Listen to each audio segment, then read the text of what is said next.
Hello दोस्तों, आज की कहानी ये कैसा राजपाट।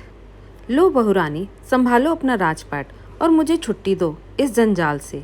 आज से इस घर की मालकिन तुम। मुझे तो तुम्हारा ही इंतज़ार था कि कब आओ और इस घर गृहस्थी के झंझट से निजात पाकर मैं भी सुकून की सांस ले सकूं।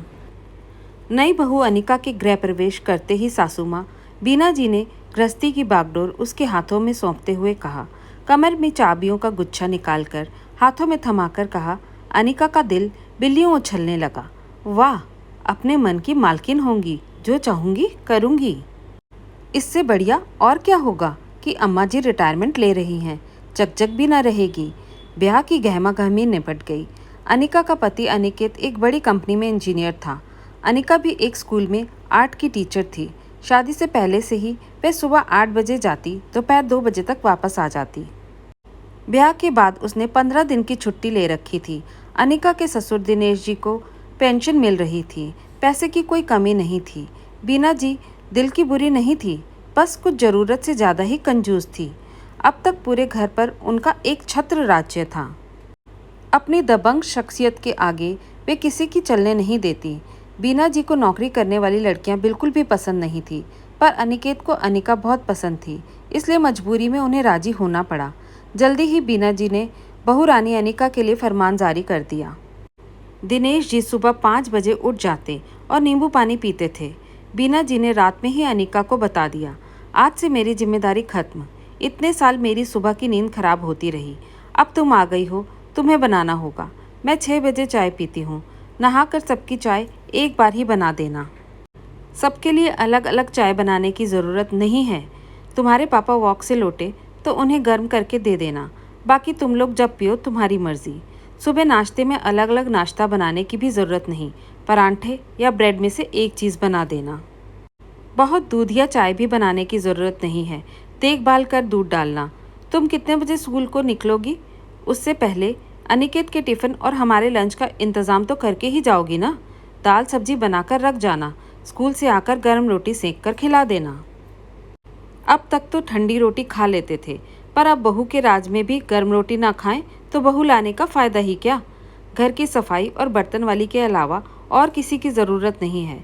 कपड़े मशीन में लगेंगे, निकाल कर सुखाने ही तो होते हैं। वो तो आते जाते सुखा ही लोगी।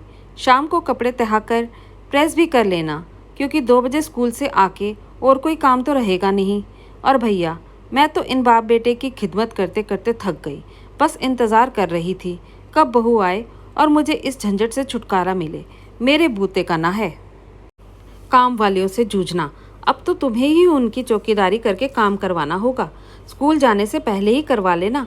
कहीं खुद तो पर्स उठाकर चल दो, पीछे मेरी जान को इनका तो तुम्बा लगा रहे। ध्यान रखियो, कोई चोरी चकारी न हो जाए। महीने का राशन की लिस्ट बनाकर मुझे दिखा देना, जिससे मैं तुम्हें पैसे निकाल कर दे दूंगी। बुरा मत मानना, तुम्हें अभी गृहस्थी की समझ नहीं है ना, धीरे धीरे सब समझ लोगी। धीरे धीरे दिन बीते। बीना जी ने चाबियां तो अनिका को सौंप दी, पर घर का रिमोट कंट्रोल अपने पास ही रखा। उन्होंने अनिका को सख्त हिदायत दी कि घर में सबसे सस्ती सब्जी और फल ही आएंगे और 250-300 ग्राम से ज़्यादा सब्जी ना बने, और एक दिन में एक वक्त पर एक ही सब्जी बने। दूध दही की मात्रा भी बीना जी तय करती। किसी दिन अनिका के ससुर कोई मनपसंद सब्जी, मिठाई या फल ले आते जो महंगी होती, तो बीना जी उनके ऊपर बरस कर पूरा मोहल्ला गुंजा देती। इतवार या छुट्टी के दिन अनिका सबके लिए कुछ अलग और अच्छा बनाना चाहती, तो भी बीना जी अपना दखल दिए बिना ना रहती। घर में नाश्ते, लंच और डिनर का मेन्यू वही तय करती। कभी कभार जब घर में हलवा बनता तो बीना जी नाप कर घी देती। उनका बस चले तो बिना दूध की खीर बनवा दे। ब्याह से पहले अनिका स्कूल के लिए कुछ फल और सैंडविच वगैरह बनाकर टिफ़िन में ले जाया करती। बीना जी ने उस पर भी अंकुश लगाकर कहा, सेब केला खाकर क्या होगा, नाश्ते में परांठे बनेंगे, 2 परांठे उसी में से रख लिया करो। अनिका के सहयोगी रोज तरह तरह के नाश्ते लाया करते, सब एक साथ बैठकर शेयर करके खाते। अनिका को रोज परांठे या ब्रेड ले जाना अटपटा सा लगता। 1-2 बार दबे शब्दों में उसने बीना जी को जताना चाहा, पर उनके आगे उसकी एक न चली। हार कर अनिका ने घर से टिफ़िन ले जाना ही बंद कर दिया। स्कूल की कैंटीन में से ही कुछ मंगाकर खाना शुरू कर दिया। स्कूल से लौटने पर खाना पीना निपटाकर अनिका 2 घड़ी सुस्ताने की सोचती तो भी बीना जी उसे किसी न किसी काम में लगा देती। शाम को बीना जी के घुटनों में दर्द शुरू हो जाता।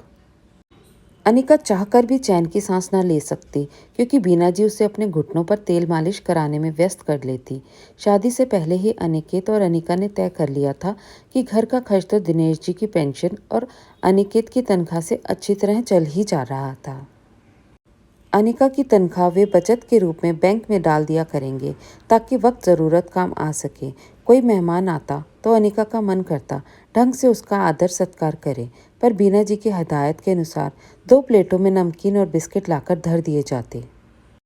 अनिका मन महसूस कर रह जाती।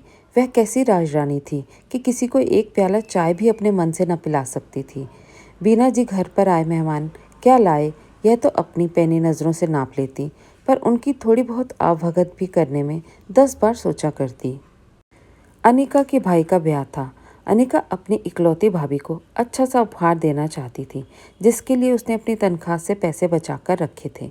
अनिकेत भी यही चाहता था कि जब अनिका का भाई उसके बर्थडे पर और भी आगे पीछे उसे कोई न कोई गिफ्ट देता रहता था, और अब जब उसकी बारी आई तो वह भी अपने साले के ब्याह में कुछ अच्छा देगा। जैसे ही बीना जी को गिफ्ट का पता चला, उनकी छठी इंद्रियां जाग उठी। वह अनिका से बोली, अरे बाजार से खरीदने की क्या ज़रूरत है? वो जो अनिकेत की बुआ ने तुझे मुंह दिखाई में साड़ी दी थी वही अपनी भाभी को दे देना, और मेरे पास एक पैंट शर्ट का कपड़ा पड़ा है, वही उठाकर भाई को दे दो। वैसे भी बेटी के घर का बहुत महंगा गिफ्ट तो तुम्हारे मम्मी पापा रखेंगे भी नहीं। अनिका को याद आया बुआ जी की लाई हुई साड़ी को लेकर बीना जी ने कितना कोहराम मचाया था। दिनेश जी को ताने दे देकर उनकी खाट खड़ी कर दी थी। एक अकेला भतीजा था, उसकी बीवी को तो कुछ ढंग का ले आती। बहू के पहनने की तो छोड़ो, ऐसी साड़ी तो मैं अपनी कामवाली को भी ना दूं। आज वही साड़ी वे अनिका की भाभी को देने की सोच रही हैं। सुनकर अनिका को बहुत गुस्सा आया। अनिका के मुंह से निकल गया कि उसने भाई को गिफ्ट देने को पैसे अपनी तनख्वाह से बचा रखे हैं। बस इतना सुनना था कि बीना जी बिफर कर बोली, क्या मेरी कमाई लगा रखा है? सारा खर्च हम उठा रहे हैं तो क्या अपनी कमाई अपने घर वालों पर लौटाने को जमा करोगी? अरे मैं तो सोच रही थी कि अनिकेत की तरह तुम भी अपनी तनख्वाह महीने के आखिर में मेरे हाथ पर ला धरोगी। ब्याह को महीना भी नहीं हुआ कि तुमने तेरा मेरा करके अपने ढंग दिखाने शुरू कर दिए। दिन भर की रखवाली और देखभाल मैं करूं? तुम तो अपना पर्स उठा टिफिन लेकर चल देती हो।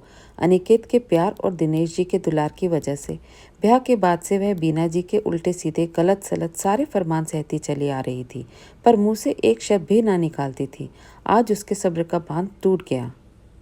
गुस्से में उसने भी कह दिया, मम्मी जी आप दिन भर बहू के राजपाट की बात करती हैं।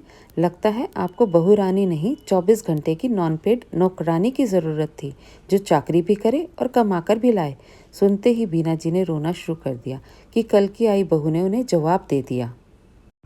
अब तो दिनेश जी और अनिकेत को बहुत गुस्सा आ गया।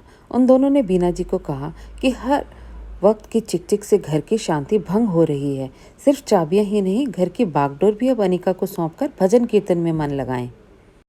अनिका के ऊपर बेवजह मदारी की तरह अपनी छड़ी न घुमाएं।